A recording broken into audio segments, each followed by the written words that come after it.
let me bring you up to date on what's happening in Afghanistan. The US-led evacuations from Kabul airport in Afghanistan have entered their final stage following a devastating bomb attack, of course. The Pentagon have corrected their assessment to say there was one suicide bomb attack at the airport yesterday, not two blasts. The attack, of course, targeted people queuing to flee the country after Taliban militants returned to power. We know now that several Brits, unfortunately, have lost their lives in the context of that. 3, we believe, including a child. 90 people altogether have been killed. US President Joe Biden has promised to hunt down the perpetrators, the jihadist group ISK. And the UK say that they are entering the final stages of their evacuation with 1,000 leaving today. Well, let's get a bit more information. I'm pleased to welcome Tobias Ellwood, Conservative MP for Bournemouth East and Chair of the House of Commons Defence Select Committee, and also Rafi Hottak, former Afghan interpreter for the British Armed Forces. Gentlemen, thank you very much for your time. Mr. Ellwood, what's the latest, do you know, in terms of what's happening in Afghanistan in relation to the British evacuation? Well, as you've just been implying, we've moved to this final stage of departure. We have to leave the airport before the Americans.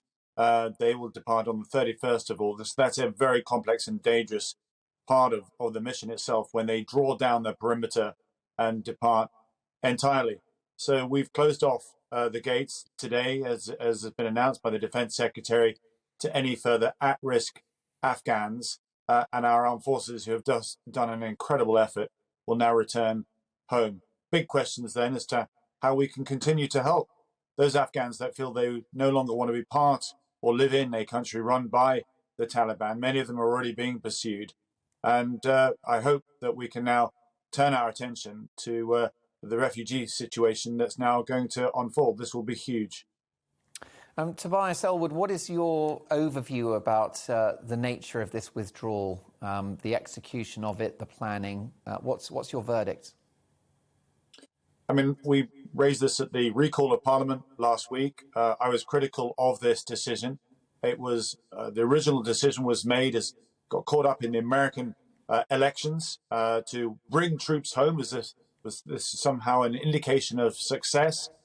Actually, the United States only had a couple thousand of troops in Afghanistan at the time, but they were critical. They were providing support and oversight to the Afghan forces, who they themselves were able to keep the Taliban at bay. But as soon as they lost that top cover, that particularly the aerial support, then they weren't able to do their jobs. And that's what's seen the Taliban able to push right across the country so quickly indeed. This was unnecessary. Afghanistan wasn't in the news over the last number of years. We stopped combat operations back in 2014. It was messy, there's no doubt about it. Many problems still to move forward. But what we're seeing now unfold, the humanitarian disaster, the migration issues, and now terrorist attacks with terrorism coming back into the country, these all could have been avoided had we just had the strategic patience to stay a little bit longer. Well, I'm also pleased to welcome to the show Rafi Hottak, former Afghan interpreter for the British Armed Forces. Rafi, thank you for joining us. What's your reaction to the scenes that have played out in the last 7 days? Well, this is what is the feeling of the entire Afghan nation. We feel betrayed, let down by the NATO forces, the West, particularly Britain and America. The way this whole thing has been played is like they have pulled the rug under the defeat of the Afghan nation and our army. As the other speaker clearly said, that the Americans or NATO forces were not fighting this war anymore since 2014. It was the Afghan army. However, their support, the air support, was the very vital for fighting against the terrorists. Now, Taliban were not the only terrorist group fighting against the Afghan nation, the Afghan army. There were 20 other terrorist groups which the Afghan army was fighting against. Today, the Taliban are brought back in power. What about the 19 other groups? So this nation will face the terrorists alone. without the help of any international community, where only one particular, the Taliban, the biggest of them, 45 countries put together could not defeat them. So how would the Afghan nation they defend themselves against all of them? And Rafi, what is the future for Afghan interpreters who are still in Afghanistan who can't get out? This afternoon, I just sent a text out to some of the groups that we have for all the interpreters, the other LSCs or the employees of the British forces in Afghanistan.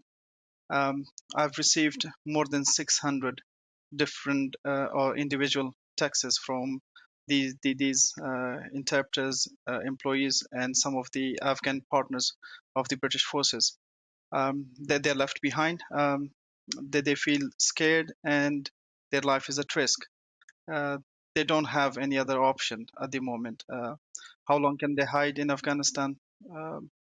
Looking at the information already in the access of the public, that the Taliban have got access to the biometric system of the United Nations, the Americans as well. So that means that they can easily identify us, find our homes, our relatives, and everybody could be hunted down and killed. Rafi, are you from Afghanistan yourself? Yes, I am from Maidan province. And you have family in Afghanistan? Yes, I do.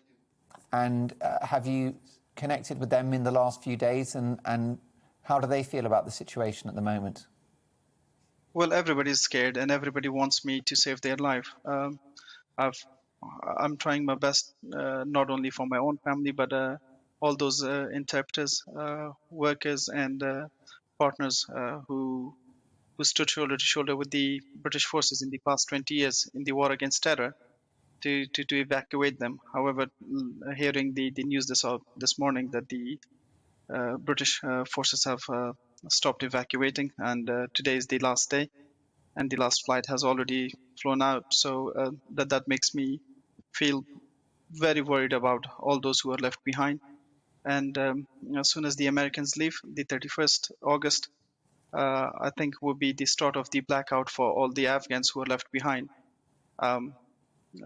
We do not know exactly that how will the future will work for them, because the currently the social media and everything which is active is because of some of the facilities in place. We don't know how long that will last, and as soon as the access to the information from social media and phones are stopped, I don't think that we will ever find out how many people are killed in the streets of Kabul. People are scared. They're not even talking about what's happening. Many people have been pulled out of their homes in different areas, but yet people are scared, and then everybody's thinking that, if I raise my voice, I could be the next person. Truly chilling stuff. Finally, Mr. Ellwood, arguably Donald Trump's deal with the Taliban was ill-judged, ill-conceived. The execution of the Allied departure has been a catastrophe, and we've heard there just some of the consequences. So what about the future? I mean, what should happen now, and what can the UK do?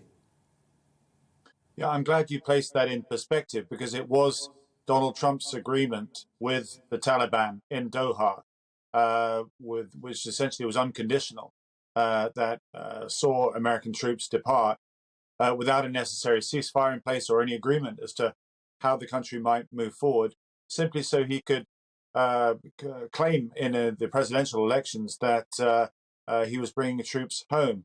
But it was then President Biden who went along with this.